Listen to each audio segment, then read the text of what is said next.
वंदे पुरुषोत्तमम। हम लोग अनेकों विद्वान संत महात्मा तपस्वी योगी महंत धर्म प्राण इष्ट प्राण भक्त के श्रीमुख से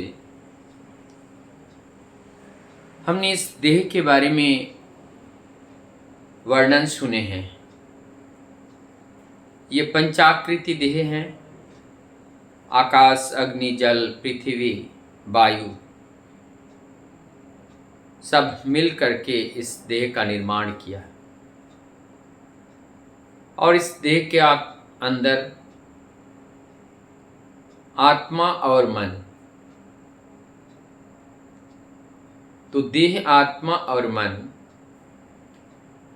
इस बारे में सोचने का जब हम चेष्टा करते हैं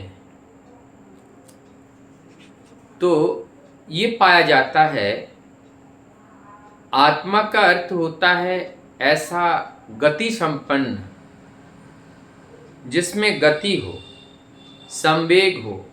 संवेग माने यहाँ पर वेग में कोई परिवर्तन नहीं, समान रूप से निरंतरता के साथ ये गतिमान होकर के चलता है और इसके अंदर से जो तरंग निकलती है उस तरंग को मन कहा जाता है। ठाकुर जी एक जगह पर बोलते हैं आत्मा के जो चंचल रूप है वही तरंग है और तरंग रूप ही आत्मा है और वो गतिमान हो करके चलती रहती है और जीवन में निरंतर वो चैतन्य को जागृत करके चलते चले जाते हैं। यहाँ पर सत्ता की बात आती है, जो एग्जिस्टेंस है जिसको हम आत्मा कह रहे हैं, जिसको हम आर्ज ऑफ लिविंग कह रहे हैं। कहते हैं कि सत्ता के संबंध में हमारा बोध कैसे होगा। ठाकुर जी एक ही बात कहते हैं, इष्ट प्रणता। इष्ट के प्रति जितना अनुरक्ति होगा, जितना भक्ति होगा और उस अनुराग के माध्यम से जितने भी इंद्रियाएं जागतिक जगत के साथ जो बंधन से बंधा हुआ है, जैसे जैसे इष्ट के प्रति हमारा अनुराग बढ़ती जाती है, ये बंधन टूटता जाता है और उतना ही सत्ता का जागरण हो जाता है। इसको जागरण करने के लिए अलग से कोई चीज़ करने की ज़रूरत है नहीं, अपने आप ही ये जागृत हो जाते हैं जब प्रभु के निर्देश को हम जीवन में पालन करते हुए चलते हैं। ठाकुर जी एक जगह पर बहुत सुंदर एक उदाहरण दे करके समझाने का प्रयास कर रहे हैं। ठाकुर जी कहते हैं कोई मान लो एक जने, एक ऐसा है विपथ गामिनी नारी है, अर्थात यहाँ पर इस नारी को पतिता नारी है, जो पतित नारी है, कैरेक्टर लूज नारी है। कहते हैं जब इस नारी को या कोई पतित पुरुष हो, जब आदर्श के संगत में आ जाते हैं, सत्य के संगत में जब आ जाते हैं, आकर के उस सत्य के प्रति इनका आकर्षण जब हो जाता है, तब इनके द्वारा दुराचारी कार्य, जो कृत कार्य किया जा रहा था, वो सारे कार्य का जो अंत है वो समझ जाते हैं। और जब इस बात को समझ कब जाते हैं, उस परम सत्य का स्पर्श जब मिलता है और उनसे जब इंस्पायर होते हैं तो चरित्रहीन व्यक्ति भी चरित्रवान बनकर तब्दील हो जाते हैं। यहाँ पर और एक बात बोलते हैं इसके परिप्रेक्ष्य में, यदि कोई कपट सन्यासिनी है या सन्यासी है, वो कपट है, अर्थात चारित्रिक पतन नहीं है यहाँ पे, यहाँ कपटता है। कपटता के अंदर अहंकार भी हो सकता है, कपटता के अंदर वो कुछ छिपाता है, जो है वो दिखता नहीं है, बहुत कुछ इसमें हो सकता है। कपट का मर्त्य भी है चतुराई करना, ढक के रखना। जैसे हमने अपने शरीर को कपड़े से ढक करके रखा, अब हमें देख नहीं पा रहे हैं कहाँ क्या निशान है, कहाँ कटा हुआ है, कहीं फोड़ा है, फुंसी है, क्या कष्ट है, दुख है, आपको नहीं पता चल रहा है। लेकिन मैं उसको छिपाने के लिए ये कपड़े को ओढ़ दिया और मैं वो बताना नहीं चाह रहा हूँ। ठाकुर जी बोलते हैं ये कपटी है, ये कपट व्यक्ति है, ये अंदर से और बाहर से एक नहीं है।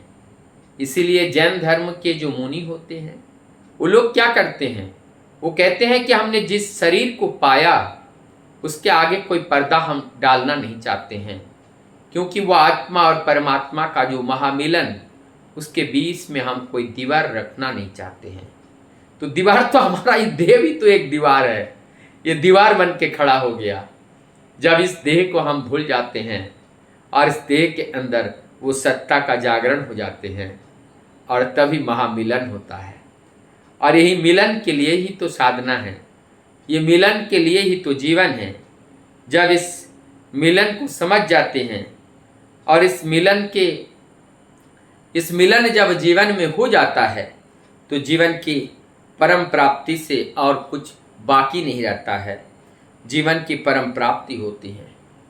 आप कहते हैं किस तरह से हम प्रबुद्ध होते हैं, हमारा मन का भाव किस तरीके से बदलता है। मन का भाव बदलता है हमारे इंद्रिय के द्वारा लेकर के शरीर के द्वारा किए कार्य से।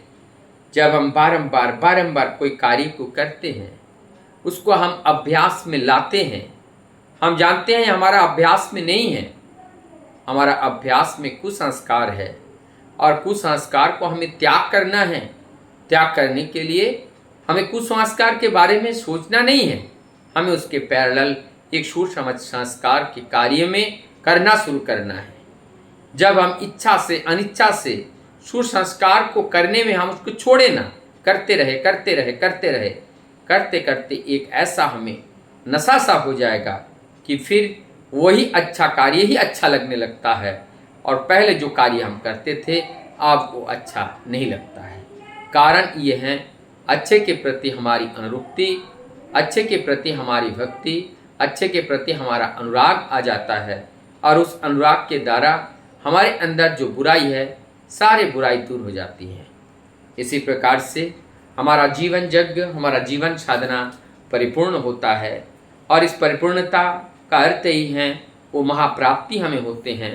प्राप्ति का मतलब होते हैं आपति करना, आपति का अर्थ होता है अपना करना, अपने का अर्थ होता है जो ईश्वर के गुण हैं, जो भगवान के भागवत तत्व है, वो सारे भागवत तत्वों को अपने अंदर ट्रांसफ़र कर लेना और हमारे शरीर के द्वारा इच्छा या अनिच्छा के से भी उस भागवत कार्य को बारंबार करते रहना और बारंबार करते करते हम उसी भागवत आचरण में आचरित हो जाते हैं।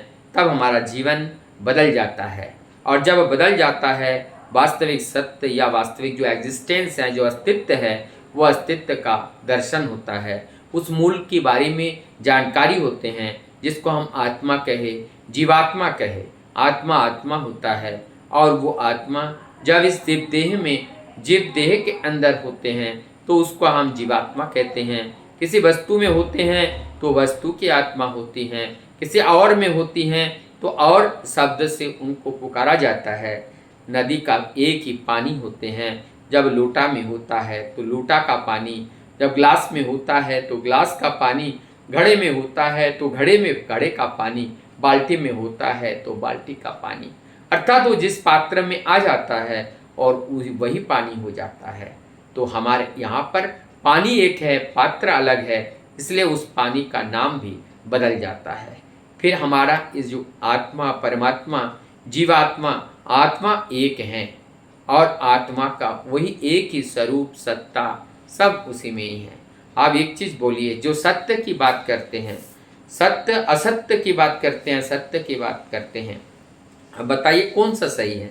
सत्य सत्य ही सही है, असत्य से सत्य नहीं हो सकता है। सत्य है, इसीलिए उस तरह का ढोंग रच करके एक असत्य को उत्पन्न किया जा रहा है। यदि सत्य ही नहीं होता तो असत्य बनता ही नहीं। तो बात यहाँ प्रमाणित हो जाते हैं कि सत्य नाम का कोई चीज़ है और उस सत्य का अनुसंधान करना है और वो सत्य ही हमारे जीवन को जीवंत रखते हैं और वो हर कण कण में वो सत्य हैं, वो विद्यमानता है और उस विद्यमानता की वजह से ही ये भर दुनिया, सारी दुनिया ही चलायमान है, चल रही है। जिस दिन ये सत्य ही खत्म हो जाएगा, ये अस्तित्व ही लुप्त हो जाएगा, यह आकृति में नहीं दिखेगा, ये शून्य में सब हो जाएगा, सब शून्य में विलीन हो जाएगा और इसे कहते हैं ब्लैक होल। उस ब्लैक होल में जा कर के सब शून्य में चला जाएगा और ऐसा होता चला आ रहा है। कभी न कभी इस तरह की घटनाएं इस धरती पर, इस ब्रह्मांड में होती रहती हैं। तो मूल बात हम जो आज बता रहे थे, हमारा इस देह मिला, देह में हमारा आत्मा है, फिर आत्मा और मन है। आत्मा क्या है, मन क्या है, जीवात्मा क्या है, सत्य क्या है, एग्जिस्टेंस क्या है, इस एग्जिस्टेंस के अस्तित्व को हम कैसे समझे, उसको कैसे निखारे। परमदयाल श्री ठाकुर जी ने इन सब की व्याख्या कितनी सरलता से दिए हैं। यही साधना का पथ है। ठाकुर जी को ग्रहण करके हम चलेंगे, आगे भी ठाकुर जी के द्वारा दिए हुए जटिल तत्व को किस तरह से सरलता से हम लोगों को समझाते हैं और हम इसको समझ पाते हैं। सबकी मंगल प्रार्थना प्रभु के चरण में करता हुआ मैं अपनी बात को यही विराम देता हूँ। जय गुरु, वंदे पुरुषोत्तम।